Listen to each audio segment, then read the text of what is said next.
욥기 14장입니다. 여인에게서 태어난 사람은 생애가 짧고 걱정이 가득하며 그는 꽃과 같이 자라나서 시들며 그림자같이 지나가며 머물지 아니하거늘 이와 같은 자를 주께서 눈여겨보시나이까. 나를 주 앞으로 이끌어서 재판하시나이까.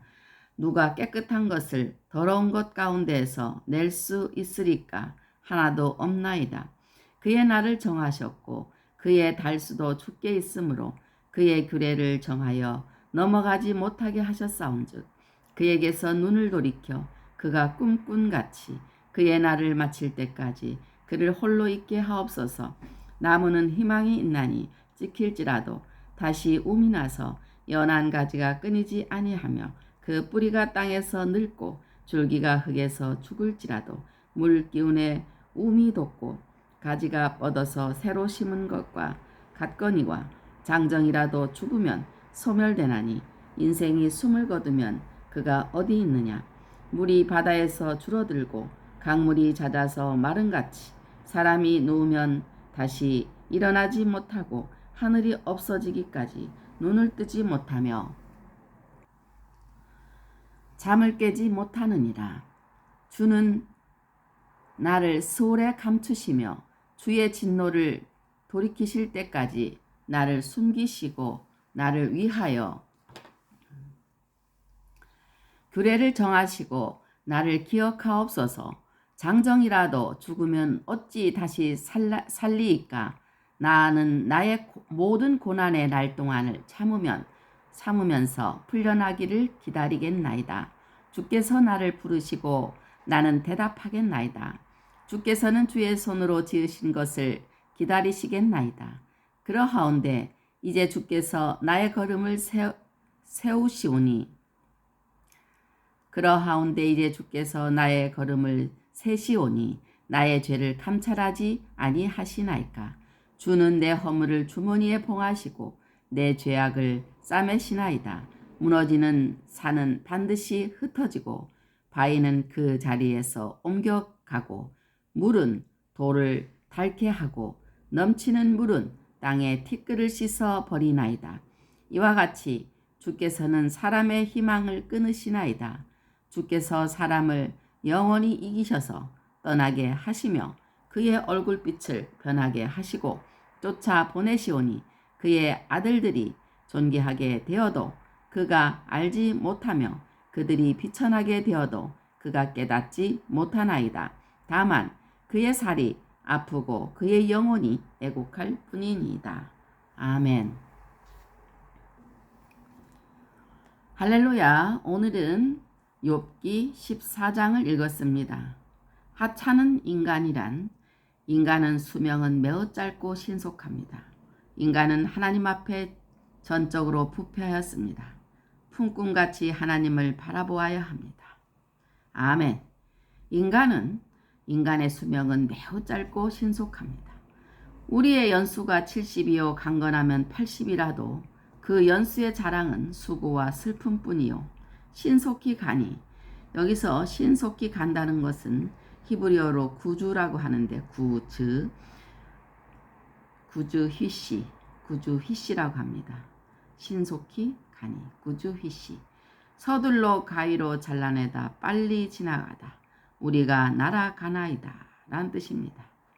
그래서 신속히 가니 우리가 날아가나이다. 우프 어둠으로 덮이다 내빼다 라는 뜻인데 이 시는 인간의 수명이 얼마나 짧다는 것은 헬라어로 짧다는 것은 히브리어로 헬레드라고 하는데 덧없는 세상, 그러니까 덧없는 세상, 짧은 시간이라는 의미입니다. 얼마나 짧고 허무하다라는 말은 샤우라고 하는데 무익하게, 헛되게, 거짓되게라는 의미입니다. 그래서 인간의 수명이 얼마나 짧고 허무하게 지어졌는가 하는 것을 묘사하는 유명한 시입니다. 이것은 하나님의 작품 솜씨를 비난하는 것이 아니라 인간 스스로가 일생을 통하여 느끼는 것을 시로 표현한 것입니다. 지금은 의학이 발전하여 120세를 바라보는 사람이 많아졌다고 하지만 여전히 지나놓고 보면 평생이 순식간에 지나갔다고 느끼게 되는 것입니다.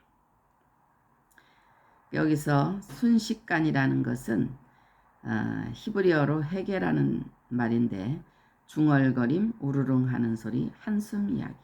그러니까 평생이 순식간에 한숨 이야기에 지나갔다고 느끼게 된다는 것입니다. 이런 덧없는 인간의 인생은 인간이 교만하여 타락함으로 얻은 자업자득입니다.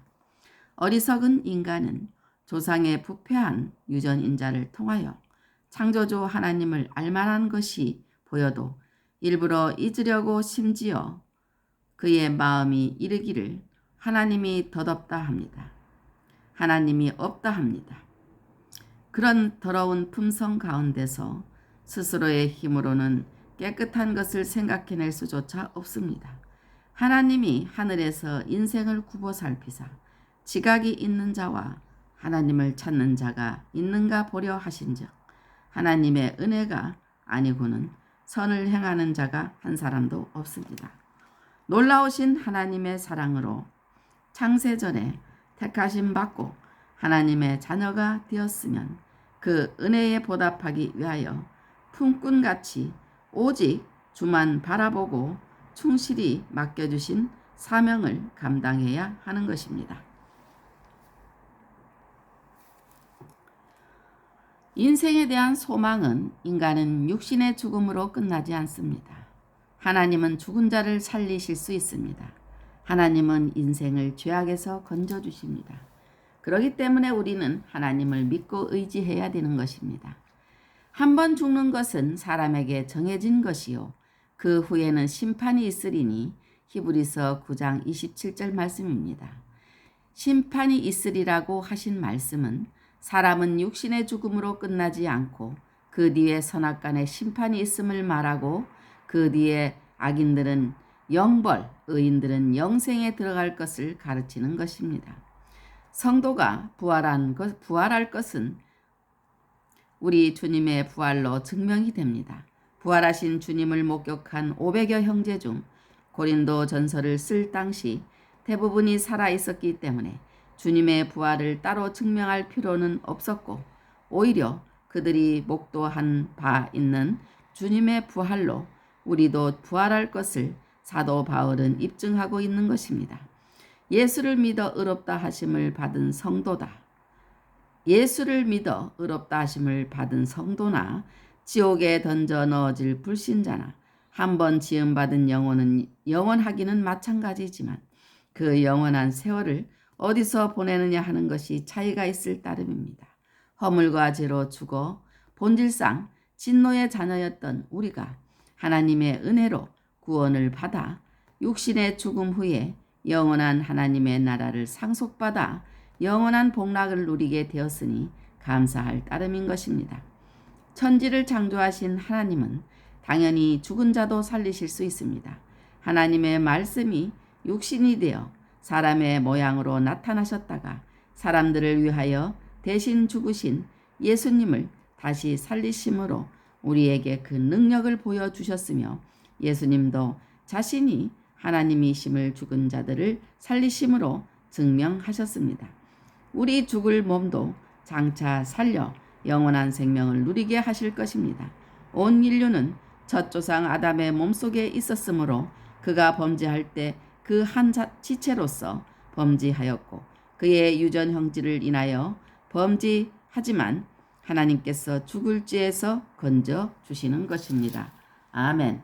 오늘도 하나님의 말씀을 묵상하면서 승리하는 하루가 되시기 바랍니다.